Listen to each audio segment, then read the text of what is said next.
Hello, and welcome to the Alabama Public Health Training Network. Thank you for joining us. As we move forward into the new world of regional care organizations, it is critical that the cost of case management services are calculated accurately and timely. The purpose of this program is to educate case management staff using the best practices for accurate and timely coding of their time and activities. This program is required for all Alabama Department of Public Health case management staff who code any of their time in our SSR system. If you have a question about anything being discussed today, please call or email during our live broadcast.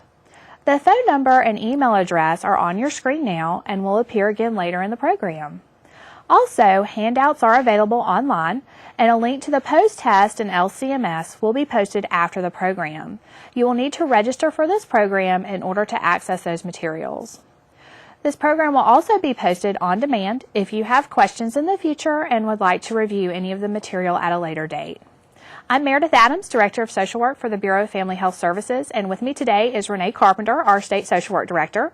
And your handouts that are posted online, if you want them in a bigger format, there are two versions in there. One has 2 slides per page, and I think one has 6 or 9 per page. So if you can't see the font, you can go in and get the version that just has the 2 slides per page.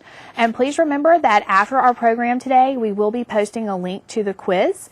You are required to take the quiz at some point in the next couple of weeks so that we can make sure that you have viewed the training. That's our record for the training.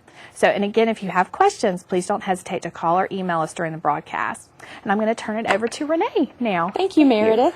And thank you all for joining us on such a short notice. I apologize for that, but it was critical that we get this information out to you and still allow you some time to be able to go in and make any corrections that are needed on your SSRs before the upload on Friday at 5 o'clock. Our objectives for today is hopefully you will learn to understand the coding and how that coding affects the cost of each program. You should understand that the timelines required for completing the SSRs, and also you'll be educated about the various programs available to ensure that SSRs are completed in a timely manner. I know this may be a little difficult for you to see, but this is an excerpt from the Cost Accounting Manual. And remember that cost accounting and SSRs, for us, the SSRs are our cost accounting. Some of you are probably doing a combination of SSRs and ECATs. Some of you may be doing only the ECATs. But for the purposes of this program, when we just talk about cost accounting, we're talking about how you code your 8 hours, or if you're part-time, whatever hours you work, each day. And in the cost accounting manual, these reports are used to help us maintain funding to provide services to the public and to help us obtain additional dollars to improve or to begin new services. The instructions in the SSR manual pretty much say the same thing, that this system is a critical component of the total service delivery system and must always reflect all of the workers' daily activities. The SSR is an official document and it is used to produce reports which are made available to federal, state, and local funding sources. Now, cost accounting for our time, every health department employee has to account for all of our time. It is strongly suggested that you set aside time each day to report your activities. Some form of daily record is required by all employees. If you're a social worker, then it's probably going to be the SSR. If you're an environmentalist, then it's your EDARs. If you are a clerk, then it may be the ECAT system.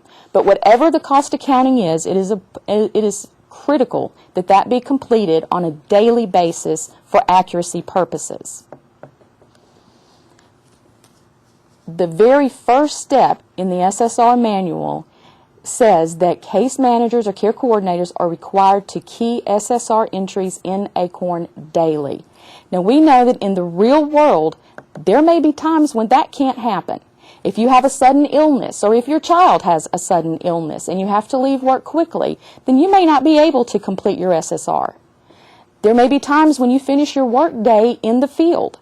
You may be at a training. You may be at a meeting. But the requirement is that those SSRs be completed as quickly as possible upon returning to the office. We also know that there are crazy work days when we are working late and there are patients that are seen right up to the end or beyond of the work day.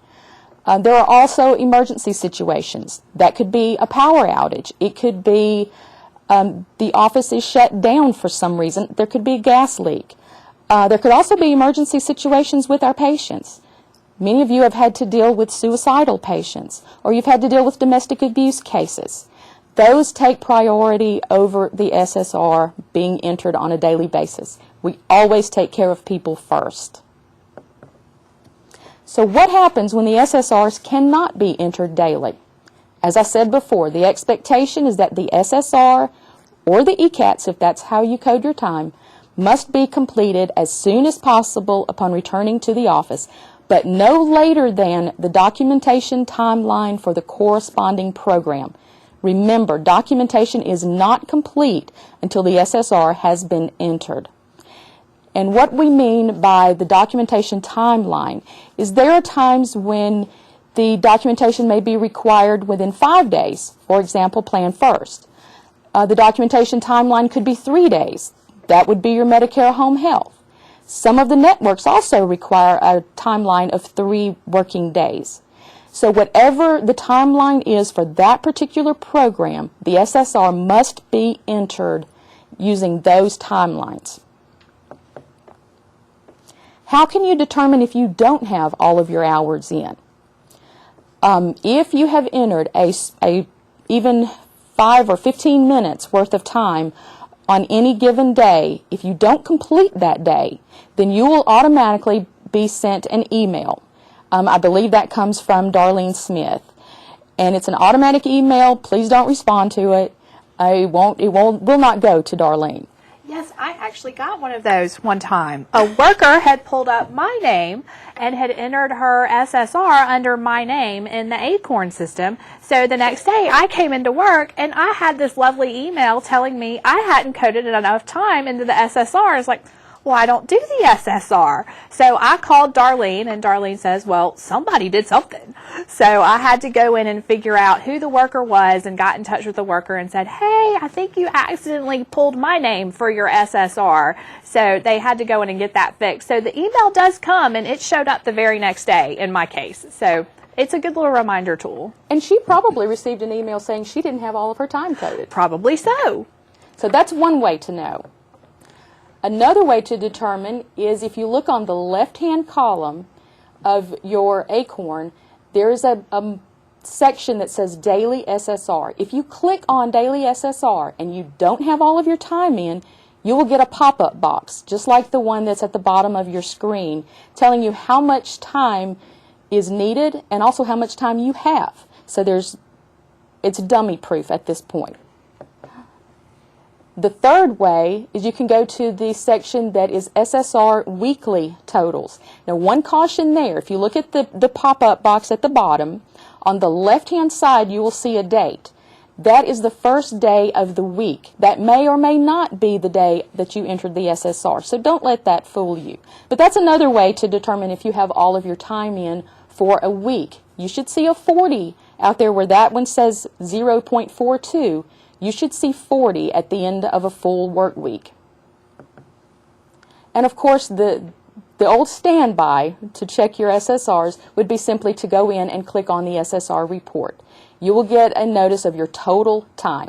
And that is current up through whatever day that you have been posting your SSR. So at the end of the month, you can go in and click and see and make sure that you have all of your time in for that month. Now, one question that you're probably wondering is, how are we going to measure this? How will your supervisor know if this is what's actually being done in your clinic? Well, everyone has this R&R on their evaluation form and on their Form 40. It says completes records of social work and care coordination activities and program reports such as those required for billing, cost accounting, time and attendance, and medical record documentation following established protocols and guidelines so that all records and time reports are completed timely and accurately. Now, up until this point, there's been some leeway for the supervisors to determine what score is received by the employee. We've taken that out. For example, from this point forward, in order to meet standards, this means that the worker has completed the documentation and the cost accounting, which is the SSR, following the maximum allowable time frames with 90% accuracy. That means that 9 times out of 10, that worker has been able to complete their SSRs following the time frames for that program. Most of them currently are 5 days. So that means that on the 4th or 5th day, they're getting their documentation done and their SSRs completed. That's a meet standards. That's a 2. The way to exceed standards would be to hit that mid-range point, that around the 3rd day with 90% accuracy for both documentation and the SSR. And of course, to consistently exceed standards, the documentation and the SSR must be completed 90% of the time within the 1 or 2 day time frame. This takes the guesswork out of it. This way you know what to expect when it's time for your evaluation, and you know what score you want and what you have to do in order to earn it. Now, this is an example of what we would be looking for when we're checking for overbilling and underbilling. Both of those are critical mistakes that can be made that can be detrimental to our program. One of the things that we've seen pretty frequently is a large block of time that's been coded for what seems like a very short activity. For example, it may be an unsuccessful telephone call, and about 30 minutes or 35 minutes may be coded to an unsuccessful telephone call. Well, if you allow 5 minutes or so for checking Medicaid and the 5 minutes or so for the documentation, that sounds like an employee sat there and let the phone ring for about 20 minutes. We know that's not true. So the key here is to make sure that you clearly document all the steps that were taken that accounted for all of that time. Now, I don't mean you have to document that you walked down the hall, took a left turn to go into the medical records room to pull the CHR. That's not what we're talking about. But as in this case, where the employee had to not only search Falcon for other family members' telephone numbers, but also had to search maybe Crossroads, then maybe they called the PMP to find out if they had a different number. Perhaps they called the hospital to see if the patient had been seen there and there was a different telephone number used for them. Of course, when you're talking to outside agencies, many of them are going to request that we send a release form to them before they release any information back to us. That takes time also. As long as that is clearly documented, then there's no question about the time. The second way to avoid overbilling or underbilling is to accurately assess the time that you spend on an activity. We have telephones that have clocks on them. Our computer screen has a clock on them. Most of us have a smartphone that may have a clock as well.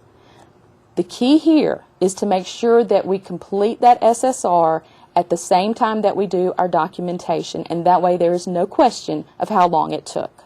And maybe if they had a log beside their desk where they could write down the start and the stop time with each patient, then we would also make sure that our billing is more accurate and that we're billing the correct amount of time. If we're documenting that start and stop time on something beside our desk, maybe that could help too. Right, especially when you're interrupted, and we know that happens a lot.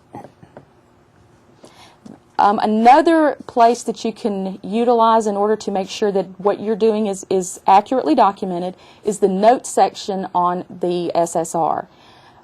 This is what we don't want to see is we don't want to see you cutting and pasting your note from your progress note. That's not what this is for. This is just a brief note about what you were doing, and it helps us account for the time. Now, one thing to be very mindful of is your DPH time. We've got to know exactly what was being done during DPH time. Some of our codes are such that we know immediately what they were. A 15.5 is a low-risk assessment. There's no need to go into the notes section and actually say that. That's a duplication. But when it's a 15.4, it may help to add a few notes there. Now, how do we determine cost, because I know you keep hearing over and over again that we've got to keep our costs down. Cost takes into account your salary, your fringe, that is your insurance, it is your workman's comp, it is your retirement goes into that, it is your mileage. All of those things are rolled up into that. But we also each pay a portion of the utilities in the building where you sit. We pay a portion of the office supplies that are used. We pay a portion of the rent on the building. All of that gets taken into account when we talk about cost. So the total cost is then divided by the number of unduplicated patients that are seen in any given period of time. And that's how we would determine a cost per patient. The lower the cost per patient, the more attractive our services will be to the RCOs. What impacts our cost? Well, these numbers come from the November 2014 financial statements, and the statewide average cost per hour for case management services, and this is for all of our case management services, whether it's EPSDT care coordination, patient first, network adults, network children, plan first, home health, all of it combined. It ranges from $87.87 per hour to $125 per hour. Now, during that same month, the statewide average cost per hour of service just for EPSDT was $115.23. But here's where it gets confusing. The range was a low of $63.25 in one county, and just a few miles over, the high was $320.99. So then it becomes, well, how can we offer a lower cost? What is it that's driving that cost up in that other county? Doesn't mean anybody did anything wrong. Maybe the rent is higher. Maybe the office supplies cost more. There's a number of things that you have absolutely no control over, and we understand that. However, there are some things that we do have some control over. Most of you may not be aware of this, but the time which is not coded to a specific patient is also billed to Medicaid, and it covers the average cost of services rendered. That is your DPH time. So how we code our DPH time, whether we code it to a specific program or whether we code it to general office, has a huge impact on the cost of each program. And there are ways that we can lessen this negative impact of DPH time. The only way that we can truly assess our cost per program, per county, is to accurately code our DPH time. If time is spent doing general office activities, such as your monthly printing of your SSR reports, or completing your mileage forms, shredding old documents on closed cases where you had duplicates, please don't shred any CHR documents. Staff meetings, they're general staff meetings. That time should be coded to DPH 90 and 4. And I know that goes against what we've been told in the past, and I understand that. But we are in a new day. We are being paid in a different way. So it is extremely important that our time, especially our DPH time, is coded very accurately. What about emails? Where do I code my emails? That would depend on what the email was for.